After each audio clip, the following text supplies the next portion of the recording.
हर कोई महान राजा दशरथ और उनके दिव्य पुत्र भगवान श्री राम के बारे में जानता है, जो भगवान विष्णु के 7वें अवतार थे और अयोध्या की शान। लेकिन क्या आपने कभी सोचा है कि भगवान राम से पहले अयोध्या पर कौन कौन से राजा राज्य करते थे?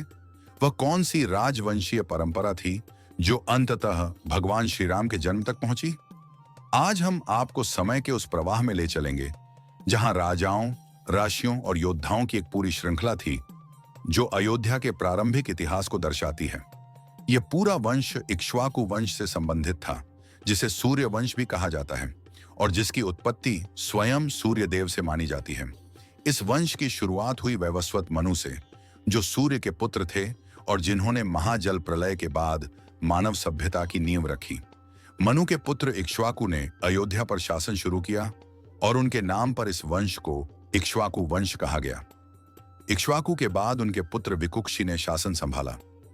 एक बार उन्होंने एक यज्ञ के नियमों का अपमान कर दिया, जिससे उनके पिता नाराज हो गए। कुछ कथाओं में उनके पुत्र कुक्ष को अगला उत्तराधिकारी बताया गया, जिन्होंने चुपचाप इस वंश की परंपरा को आगे बढ़ाया।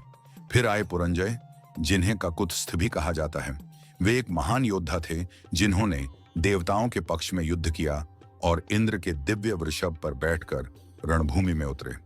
उनकी वीरता के कारण ही उन्हें ककुत्स्थ की उपाधि दी गई, जो आगे उनके वंशजों की पहचान बनी।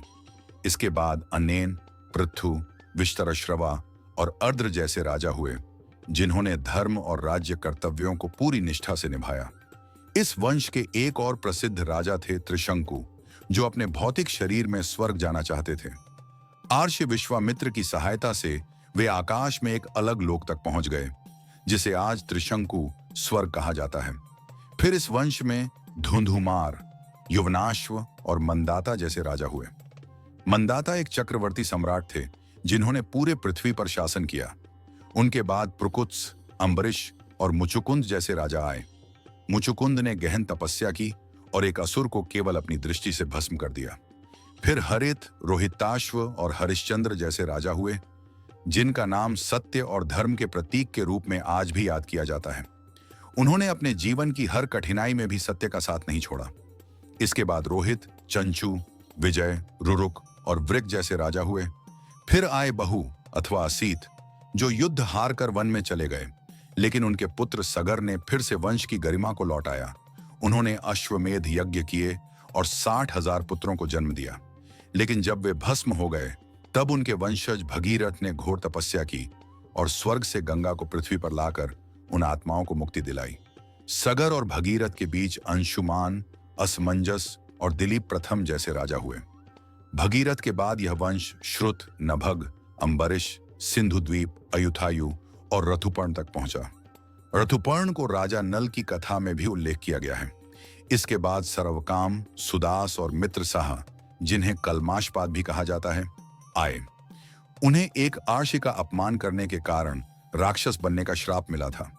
फिर अस्मक, मूलक और दिलीप द्वितीय हुए और उसके बाद आए महान राजा रघु। उनके तेज और धर्मपरायणता के कारण ही यह वंश रघुवंश कहलाया।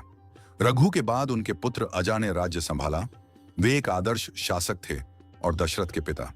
दशरथ ने अयोध्या में न्याय और वीरता से शासन किया। उनके 4 पुत्रों में सबसे बड़े थे भगवान श्री राम। वे मर्यादा पुरुषोत्तम, धर्म के प्रतीक और रामायण के केंद्रीय पात्र थे। यह थी अयोध्या की वह दिव्य वंशावली, मनु से लेकर राम तक, एक ऐसा राजवंश जिसने सत्य, धर्म, त्याग और वीरता की परंपरा को पीढ़ियों तक जीवित रखा। यह वही वंश था जिसने अंततः राम राज्य की स्थापना की। एक ऐसा युग जिसमें आदर्श शासन, न्याय और शांति का सर्वोच्च स्थान था। अगर आपको यह ऐतिहासिक यात्रा पसंद आई हो तो इस वीडियो को लाइक करें, शेयर करें और ऐसे ही प्राचीन भारत की अनसुनी कहानियों के लिए हमारे चैनल को सब्सक्राइब करें। जय श्री राम।